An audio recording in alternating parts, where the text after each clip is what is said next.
Oi, gente, sou a professora Lúcia Araújo, vou dar continuidade aqui à leitura do capítulo 16 e o 17 do livro O Pequeno Príncipe, tá? Eu sei que com essa leitura vocês vão se deliciar com essa leitura, que ela é muito boa. Vamos lá, eu vou ler o sexto capítulo, tá? O sexto não, o capítulo 16º. O sistema planeta foi, pois, a Terra. A Terra não é um planeta qualquer. Contam-se lá 111 reis, não esquecendo, é claro, os reis negros, 7.000 geógrafos, 900.000 negociantes, 7,5 milhões de beberrões, 311 milhões de vaidosos, isto é, cerca de 2 bilhões de pessoas grandes. Para dar-lhe uma ideia de dimensões da Terra, eu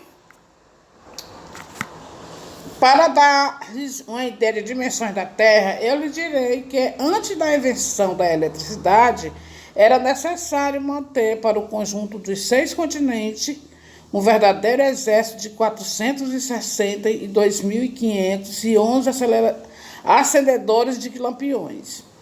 Isto fazia, visto um pouco de longe, um magnífico efeito. Os movimentos desse exército eram ritmados como os de um balé de ópera. Primeiro vinha a vez dos acendedores de lampiões da Nova Zelândia e da Austrália. Esses, em seguida, acesos os lampiões, iam dormir. Entrava, por sua vez, a dança dos acendedores de lampiões da China e da Sibéria. E também desapareceram os bastidores. Vinha a vez dos acendedores de lampiões da Rússia e das Índias. Depois da África e da Europa. Depois os da América do Sul, os da América do Norte. E jamais se enganavam em ordem de entrada quando aparecia uma cena. Era um espetáculo grandioso. Apenas 2, o acendedor do único lampião do Norte e o seu colega do único lampião do Polo Sul. Levavam vida ociosa e descuidada. Trabalhavam 2 vezes por ano. Vou ler agora aqui o capítulo 17, ok? Quando a gente quer fazer graça, mente, às vezes um pouco. Não fui lá muito honesto a lhe falar dos acendedores de lampiões. Corre o risco de dar àqueles que não conhecem o nosso planeta uma falsa ideia dele. Os homens ocupam, na verdade, muito pouco lugar na superfície da Terra. Se os 2 bilhões de habitantes que povoam a Terra se mantivessem de pé, colados um ao outro, como para um comício, acomodar-se-iam facilmente uma peça pública de 20 milhas de comprimento por 20 de largura. Pode-se juntar a humanidade toda da menor das ilhas do Pacífico. As pessoas grandes não acreditarão, é claro. Elas julgam ocupar muito espaço. Imagina-se tão importante como os dos baobás. Digamos-lhe, pois que façam o cálculo. Elas adoram os números, ficarão contentes com isso. Mas você não perca tempo com esse problema de aritmética inútil. Você acredita em mim. O príncipezinho uma vez na terra ficou, pois muito surpreso de não ver ninguém. Já receara ter se enganado de planeta quando um anel cor de lua remexeu na areia. Boa noite, disse o príncipezinho, inteiramente ao acaso. Boa noite, disse a serpente. Em qualquer planeta me encontro. Em que planeta me encontro? Perguntou o príncipezinho. Na Terra, na África, respondeu a serpente. Ah, e não há ninguém na Terra? Tu és um bichinho engraçado, disse ele, fino como o dedo. Aqui é o deserto, não há ninguém nos desertos. A terra é grande, disse a serpente. O príncipezinho sentou-se numa pedra e ergueu seus olhos para o céu. As estrelas são tão iluminadas, não será para que cada um possa um dia encontrar a sua? Olha, o meu primeiro planeta está justamente em cima de nós, mas como está longe? Terra, planeta é belo, disse a serpente. Que vens fazer aqui? Tive dificuldade com uma flor, disse o príncipe. Ah! Exclamou a serpente, e se calaram. Onde estão os homens? Repetiu enfim o príncipezinho. A gente está um pouco só no deserto. Entre os homens também, disse a serpente. O príncipezinho olhou longamente. Tu és um bichinho engraçado, disse ele, fino como o dedo. Mas sou mais poderosa do que o dedo de um rei, disse a serpente. O príncipezinho sorriu. Tu não és tão poderosa assim. Não tens sequer umas patas, não pode sequer viajar. Eu posso levar-te mais longe do que um navio, disse a serpente. Ela enrolou-se na perninha do príncipe com uma braceleta de ouro. Aquele que eu toco, eu o devolvo à terra de onde veio, continuou a serpente. Mas tu és puro, tu vens de uma estrela. O príncipezinho não respondeu. Tenho pena de ti, tão fraca nessa terra de granito. Posso ajudar-te um dia se tivesse muita saudade do seu planeta. Posso? Oh, eu compreendi muito bem, disse o príncipezinho. Mas por que fala sempre com enigmas? Eu os resolvo todos, disse a serpente. E calaram-se os dois. O príncipezinho atravessou o deserto e encontrou apenas uma flor. Uma flor de 3 pétalas, uma florzinha à toa. Bom dia, disse o príncipe. Bom dia, disse a flor. Onde estão os homens? Perguntou polidamente. A flor um dia vira passar uma caravana. Os homens? Eu creio que existem 6 ou 7. Veio-os há muitos anos, mas não se pode nunca saber onde se encontram. O vento os leva. Eles não têm raízes. Eles não gostam de raízes. Adeus, disse o príncipezinho. Adeus, disse a flor. O príncipezinho escalou uma grande montanha. As únicas montanhas que conhecera eram os 3 vulcões que lhe davam pelo joelho. O vulcão extinto servia de tamborete. Da montanha tão alta passava ele. Virei todo o planeta, todos os homens, mas só viu agulhas de pedras pontudas. Bom dia, disse ele inteiramente ao Léo. Bom dia, bom dia, bom dia, respondeu o eco. Quem és tu? Perguntou o príncipe. Quem és tu? Quem és tu? Quem és tu? Respondeu o eco. 7 meus amigos e eu estou só, disse ele. Estou só,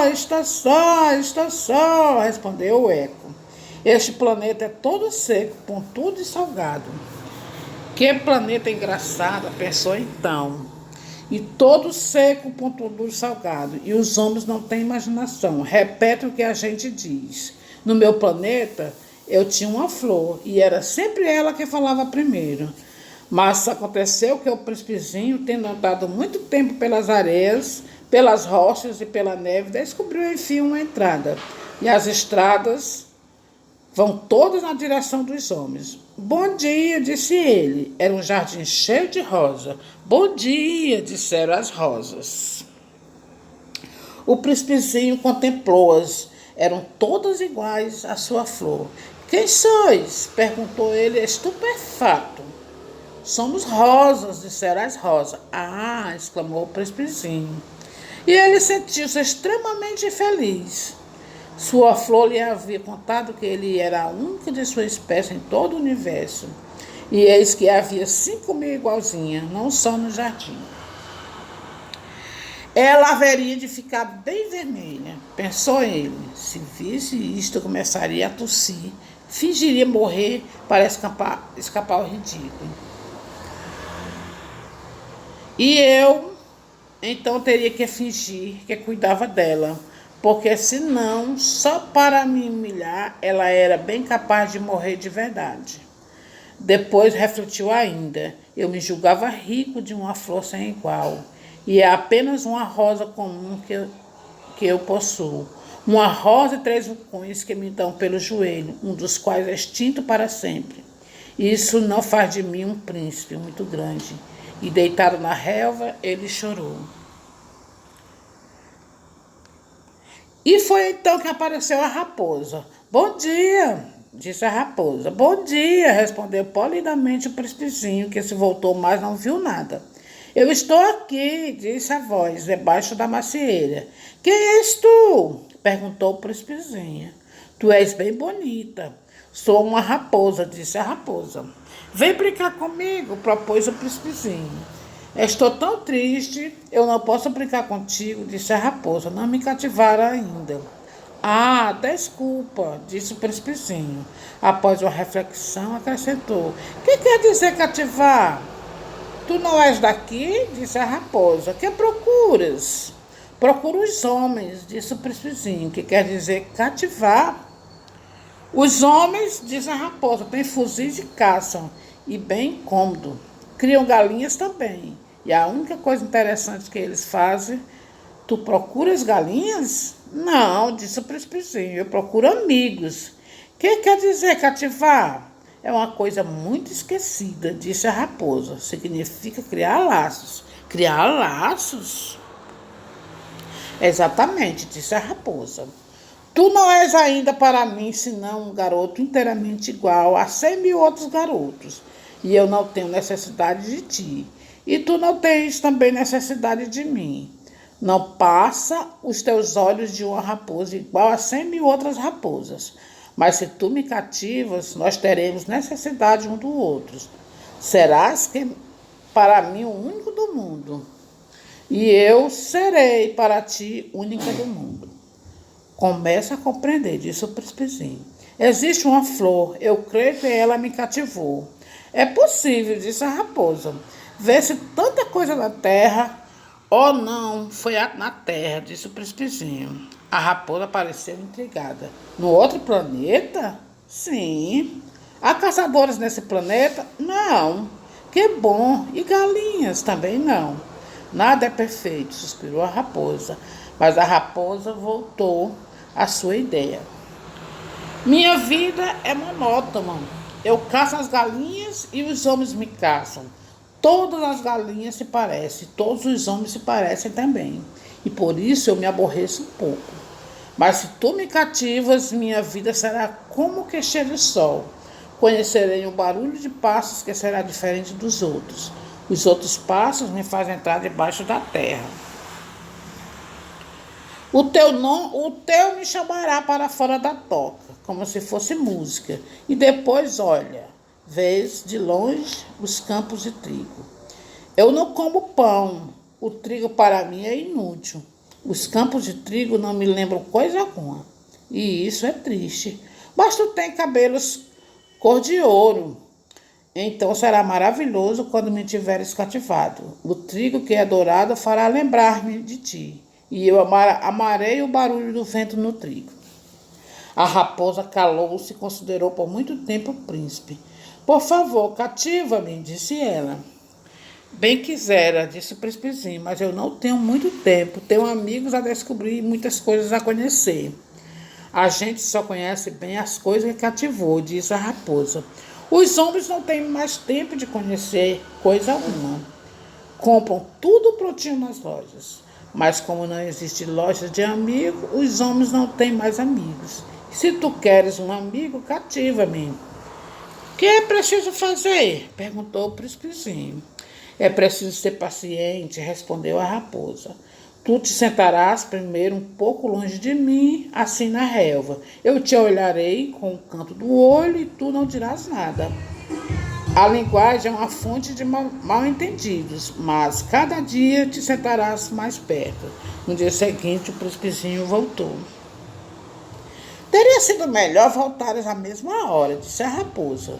Se tu vens, por exemplo, às 4 da tarde, desde as 3, eu começarei a ser feliz. Quanto mais a hora for chegando, mais eu me sentirei feliz. Às 4 horas, então, estarei inquieta e agitada. Descobrirei o preço da felicidade. Mas se tu vens a qualquer momento, nunca saberei a hora de preparar o coração. Ai, que legal. É preciso ritos. E o que é ritos? Perguntou o príncipezinho. É uma coisa muito esquecida também, disse a raposa. É o que faz com que um dia seja diferente dos outros dias, uma hora das outras horas. Os meus caçadores, por exemplo, possuem um rito. Dançam na quinta-feira com as moças da aldeia. A quinta-feira, então, é dia maravilhoso. Vou passear até a vinha. Se os caçadores dançassem qualquer dia, os dias seriam todos iguais e eu não teria férias. Assim o príncipezinho cativou a raposa, mas quando chegou a hora da partida, a raposa disse: Ah, eu vou chorar. A culpa é tua, disse o príncipezinho. Eu não te queria fazer mal, mas tu quiseste que eu te cativasse. Quis, disse a raposa. Mas tu vais chorar, disse o príncipezinho. Vou, disse a raposa. Então não saias lucrando nada. Eu lucro, disse a raposa, por causa da cor do príncipe. Depois ela acrescentou: Vai rever as rosas, tu compreenderás que a tua é a única no mundo. Tu voltarás para me dizer adeus e eu te farei presente de um segredo. Foi o príncipezinho rever as rosas. Vós não sois absolutamente iguais à minha rosa. Vós não sois nada ainda. Ninguém ainda vos cativou, nem cativaste a ninguém. Sois como era a minha raposa. Era uma raposa igual a 100.000 outras, mas eu fiz dela um amigo. Ela agora é única do mundo. E as rosas estavam desapontadas. Sois belas, mas vazias, disse ele ainda. Não se pode morrer por vós. Minha rosa, sem dúvida, transcende qualquer pensaria que se parece convosco. Ela sozinha é, porém, mais importante que vós. Todas, pois foi a ela que eu enreguei, foi a ela que eu pus sobre a redoma, foi a ela que abriguei com paravento, foi dela que eu mandei as larvas, exceto 2 ou 3 por causa da borboleta. Foi a ela que eu escutei, queixasse ou gabasse, ou mesmo calasse algumas vezes. É a minha rosa. E voltou então a raposa. Adeus, disse ele. Adeus, disse a raposa. Eis o meu segredo. É muito simples. Só se vê bem com o coração. O essencial é invisível para os olhos. O essencial é invisível para os olhos, repetiu o príncipezinho, a fim de lembrar. Foi o tempo que perdeste com tua rosa que fez tua rosa tão importante. Foi o tempo que eu perdi com a minha rosa, repetiu o príncipezinho, a fim de se lembrar. Os homens esqueceram essa verdade, disse a raposa, mas tu não a deveres esquecer. Tu te tornas eternamente responsável por aquilo que cativa. Tu és responsável pela rosa. Eu sou responsável pela minha rosa, repetiu o príncipezinho, a fim de lembrar.